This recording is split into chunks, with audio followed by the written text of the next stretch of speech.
শুভ বিকেল। সবাই কেমন আছেন? আশা করছি ভালো আছেন। আমরা ভালোই আছি। আজকে হচ্ছে খুবই বিশেষ একটা দিন। আজকে না, এটা হচ্ছে বিকেলবেলা।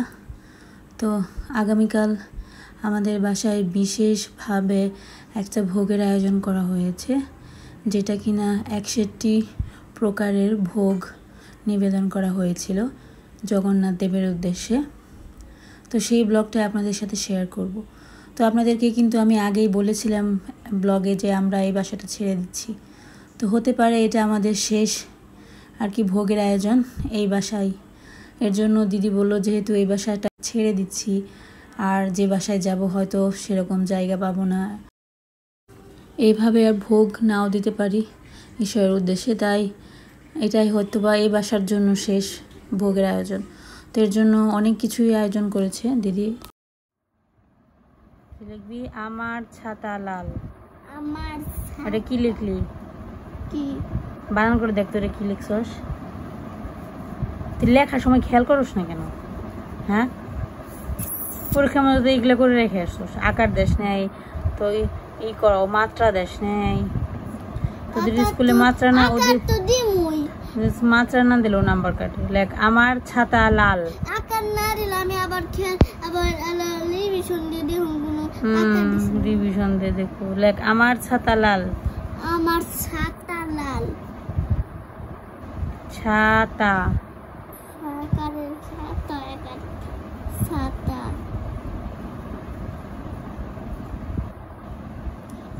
আমার ছাতা লাল।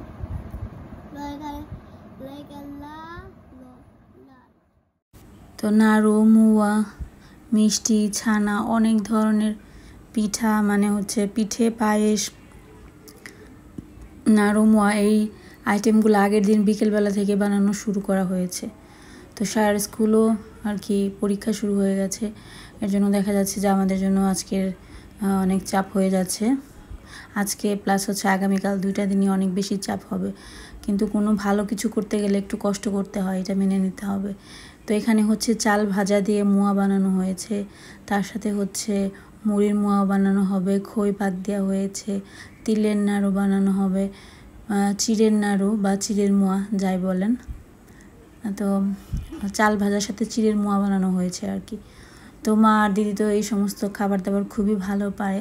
তো মা আর দিদি বানাচ্ছে আর আমি এসে এসে একটু ব্লগে আপনাদের সাথে শেয়ার করছি।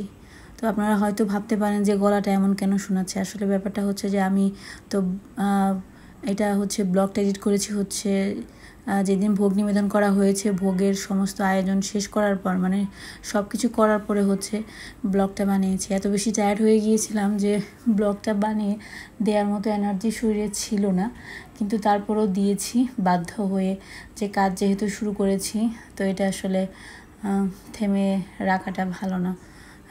তো এরকম একটা এত বড় করে ভোগের আয়োজন করা হচ্ছে, এটা যদি আপনাদের সাথে শেয়ার না করি তাহলে আমার নিজের কাছেই ভালো লাগবে না।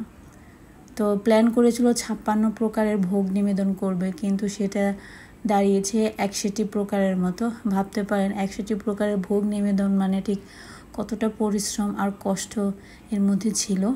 দিদি হচ্ছে সারা রাত মনে হয় না ঘুমাতে পেরেছে আর কি। আগের দিন 2 দিন থেকে আর কি প্ল্যান করেছে কি কি আইটেম করবে, লিস্ট করেছে, তারপর নিজে গিয়ে সমস্ত বাজার ঘাট করে এরপর হচ্ছে সব কিছু সাজিয়েছে যে কি কি আইটেম করবে না করবে। এরপর হচ্ছে স্টার্ট করেছে রান্নাবান্না। আগের দিন বিকেলবেলা থেকে ছানার মিষ্টি, পিঠে, এটা হচ্ছে পাকন পিঠা, এটা হচ্ছে রসবড়া ছানার, এটা হচ্ছে জগন্নাথ দেবের খুবই প্রিয় একটা মিষ্টি। আর এটা তো আপনারা সবাই জানেন, রসমালাই বা স্পঞ্জ মিষ্টি বলে। সব কিছুই বাসায় বানানো হয়েছিল। তো মোটামুটি এগুলো আমাদের মাঝে মাঝে বানানো হয়, তাই দেখা যায় যে দিদি সব ধরনের আইটেমই পুরো একদম পাকা হয়ে গেছে। এখন চোখ বন্ধ করে 50 থেকে 60টা আইটেম উনি বানাতে পারে।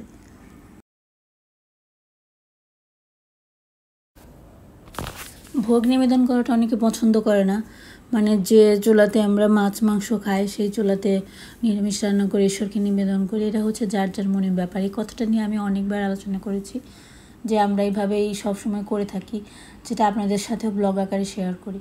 তাই এটা নিয়ে আপনারা দয়া করে কোনো রকমের বাজে মন্তব্য কমেন্ট সেকশনে এসে করবেন না, কারণ হচ্ছে কথায় বলে বিশ্বাসে মিলায় বস্তু তর্কে বহুতর, কথাটা হচ্ছে তেমনই। বিশ্বাস যদি মনের মধ্যে থাকে তাহলে ছোঁয়া, ধরা ছোঁয়া মানে আমিষ নিরামিষ এই সমস্ত জিনিস আসলে চিন্তা করলে হয় না, মনের পবিত্রতাই সব থেকে বড়। তো এই কথাগুলো বললে অনেকের কাছে মনে হবে যে আমি জ্ঞান দিচ্ছি না। জ্ঞান দিতে যাব কেন? জ্ঞান দেওয়ার মতো ক্ষমতা বা যোগ্যতা কোনোটাই আমার নেই।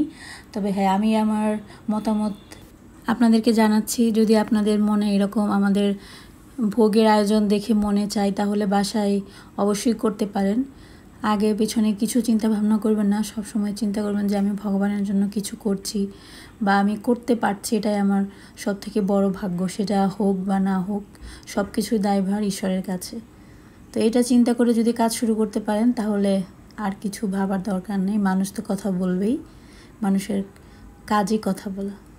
তো এখানে হচ্ছে পাকন পিঠা ভাজা হচ্ছে। রেসিপিগুলো আপনাদের সাথে ওইভাবে শেয়ার করতে পারবো না, কারণ বুঝতেই তো পারেন যে 61 প্রকারের রান্না মানে ঠিক কতগুলো রান্না বান্না। হ্যাঁ, এর মধ্যে শুধুমাত্র যে রান্না বান্না মানে সবজি তরকারি এমনটা না, মিষ্টি, নাড়ু, মুয়া, খই, তারপর হচ্ছে ফল, সব কিছু মিলে 61 প্রকারের ভোগ আর কি, এরকম একটা ব্যাপার। এটা হচ্ছে যে ছানা রসবড়া হয়ে গেছে। এইটা হচ্ছে জগন্নাথ দেবের খুবই প্রিয় একটা মিষ্টি, যেটা সবসময় দিদি বানায়। আর জগন্নাথ দেবের এই রথযাত্রার দিন দিদি কিন্তু এর আগেও অনেক বড় করে একটা ভোগ নিবেদন করেছিল, যার ব্লগ আমি আপনাদের সাথে শেয়ার করেছিলাম, হয়তো আপনারা অনেকে দেখেছেন। তো এইবার হয়তো বা এই বাসায় এটা শেষ হবে, হয়তো বা নেক্সট টাইম নতুন কোনো জায়গায় দেখতে পাবেন।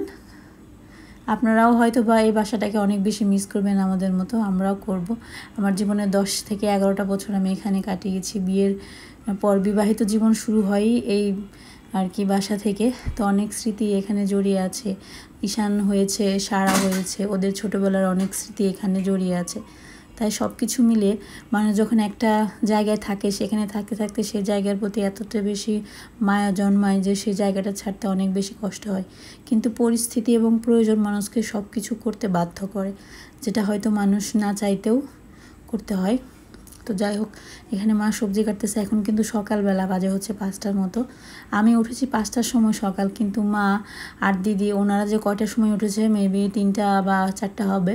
দিদি তো 3টার সময় কি 2:30টার সময় উঠেছে, কারণ এতগুলো রান্না শেষ করতে হবে। মাথার মধ্যে একটা চাপ সবসময় তার মাথায় ছিল। তো এখানে হচ্ছে কচুর শাক রান্না করতেছে। তো আপনাদের তো আগেই বলেছি যে রেসিপি আমি আপনাদের সাথে শেয়ার করতে পারবো না, তবে রান্না বান্না শেষ করার পর 61 প্রকারের প্রসাদের দর্শনটা আমি আপনাদের করাতে পারবো, যেটা হয়তো অনেকের কাছে অনেক নিম্ন হতে পারে বা কোনো কিছুই মনে না করতে পারেন, বা এটা কী বা কী মূর্তির সামনে এসব খাবার সাজিয়ে রেখেছে। কিন্তু কথায় বলে প্রসাদ দর্শনে দুর্ভোগ কাটে। তো এরকম প্রসাদ দর্শন করাও ভাগ্যের ব্যাপার, যেটা আপনারা হয়তো অনেকে ফিল করতে পারবেন, অনেকে নাও করতে পারেন। যেমন কিছু কথা বলি, আমরা যাদেরকে নিমন্ত্রণ করি তারা কিন্তু মন্দিরে যায়, মন্দিরের লোকজনকে নিমন্ত্রণ করি। অনেকেই বলে যে রথযাত্রার দিন আর কি যাওয়ার কথা ছিল বা যাওয়ার ইচ্ছা ছিল জগন্নাথ দেবের মন্দিরে, ওইখানে 56 আইটেমের ভোগ হয়, অনেকে অনেক আরও বেশি করে মন্দিরে। তো সেইগুলো আর কি প্রসাদ দর্শন করার ইচ্ছা ছিল বা খাওয়ার ইচ্ছা ছিল। তারা এসে বলে যে তোমাদের বাসায় এসে সেই ইচ্ছাটা পূরণ হলো, কারণ কারোর ঘরে এরকম 56 বা 61 প্রকারের ভোগ নিবেদন করার ক্ষমতা বা সাহস অনেক কম মানুষেরই থাকে। তো এইটা দেখে অনেকেই অনেক খুশি হয় এবং অনেকেই বলে যে তোমাদের বাসা থেকে যখন নিমন্ত্রণ আসে তখন আমরা খুব খুশি হই, আমরা জানি যে তোমাদের বাসায় গেলে অনেক আইটেম আমরা খেতে পারবো, মানে অনেক ধরনের খাবার তোমরা অবশ্যই ভোগ নিবেদন করবে, যেটা তারা মনে করে। তো এইটাই হচ্ছে আমাদের কাছে অনেক ভালো লাগে, কারণ তারা এটা ভেবে নিয়েছে যে আমরা যখনই ভগবানকে ভোগ নিবেদন করব অবশ্যই সেটা অনেক বড় কিছু হবে, বা আমাদের যতটুকু ক্ষমতা বা ইচ্ছা সবটুকু দিয়েই আমরা চেষ্টা করব। যদিও বা এই কথাগুলো বলতে গেলে আপনারা হয়তো বলতে পারেন যে আমার কতটুকু ইচ্ছা, আসলে এইসব ব্যাপারে আমার ইচ্ছা যে খুব বেশি সেটা বলবো না। এই সমস্ত উদ্যোগ হচ্ছে দিদি নেই, সব সময় করে থাকে। রান্নাবান্না থেকে শুরু করে বাজার ঘাট প্ল্যান করা, কি কি রান্না হবে না হবে, ভোগ নিবেদন করা, ভোগ সাজানো, সব কিছু দিদি করে থাকে। আর এই যে দেখেন এখানে ছোট্ট একটা মন্দির বানানো হয়েছে জগন্নাথ দেবের রথযাত্রার জন্য। এটা হচ্ছে অর্থী সরকার বানিয়েছে।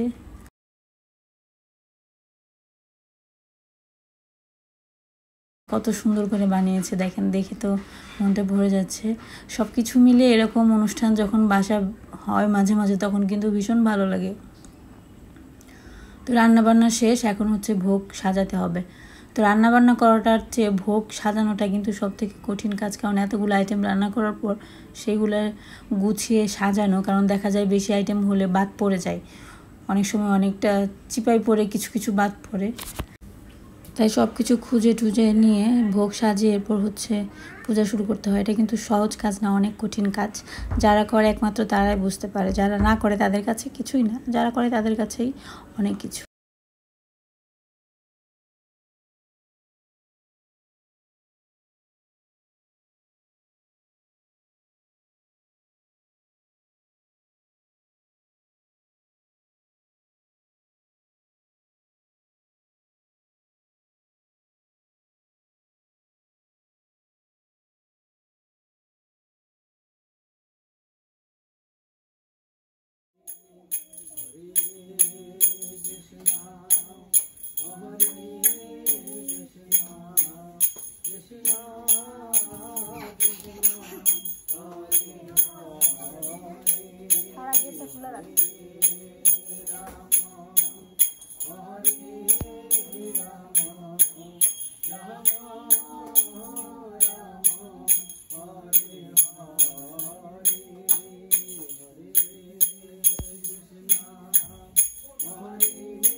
তো এখন ভোগ নিবেদন করা শেষ, সবাই যার যার জায়গায় বসে আছে। আমরা একটু পরে আমাদের প্রসাদ গ্রহণ করব। তো আপনাদেরকে প্রসাদ দর্শন করালাম, তো দেখতেই পেলেন কত সুন্দর করে সাজানো হয়েছে। সাজিয়েছে দিদি। সব কিছু মিলে আজকের দিনটা খুবই ভালো কাটলো। আর তার সাথে হচ্ছে এখন সমস্ত গেস্ট চলে আসছে যাদেরকে নিমন্ত্রণ করা হয়েছে। এখানে আমাদের প্রচুর কাজের চাপ এখন, তো যে যা পারছে সবাই সেই সমস্ত কাজ করছে। দাদা দেখতে পাচ্ছেন টেবিল পরিষ্কার করতেছে, মানে যার সামনে যে কাজ পড়তেছে সে সেই কাজটাই করতেছে, কারণ ও ওই কাজটা করবে, সে সেই কাজটা করবে, তাহলে কিন্তু দেখা যাবে যে কাজ ঠিকমতো শেষ হবে না। তো যে যেটা সামনে পাবে সব কিছু হাতে হাতে করে নিলে দেখা যাবে তাড়াতাড়ি শেষ হয়ে যাবে। তো এখানে হচ্ছে সব কিছু ছড়িয়ে ছিটিয়ে রাখা হয়েছে, কারণটা তো বুঝতেই পারেন, কারণ হচ্ছে যে এখন খাবার দাবার শুরু হয়ে গেছে। তো কেমন লাগলো আজকের ব্লগ অবশ্যই কমেন্ট করে জানাবেন। তো এখানে হচ্ছে খাবার বেশি হয়েছে এগুলা, আর হচ্ছে রান্না করার পর সবাইকে খাওয়ানোর পর এই খাবারগুলো বেশি হয়েছে, সেগুলো গরম করে রান্নাঘর ক্লিন করে এখন মোটামুটি আমাদের কাজকর্ম শেষ। তো শুধুমাত্র ভোগ নিবেদন করলেই হয় না, তারপর অনেক কাজ থাকে, কারণ এই কাজগুলো শেষ করাটাই হচ্ছে বেশি কঠিন কাজ। এখানে হচ্ছে পিঠে পায়েস সব যা যা আছে। আর এই যে দেখেন 61 প্রকারের যে ভোগ নিবেদন করা হয়েছে তার প্রমাণ দেখেন। থালা বাসন যা ছিল নিরামিষের সব কিছু বের করা হয়েছে। এই সব কিছু কিন্তু নিরামিষের থালা বাসন, ভুলেও ভাববেন না এগুলো আমিষের। হয়তো আপনারা বুঝতেই পারছেন না যে নিরামিষের থালা বাসন মানুষের এত থাকতে পারে বাসায়, অবশ্যই থাকতে পারে, দিদির কাছে আছে। তো আজকে এই পর্যন্তই, অনেক টায়ার্ড। ভালো থাকবেন, সুস্থ থাকবেন, সবাইকে ধন্যবাদ।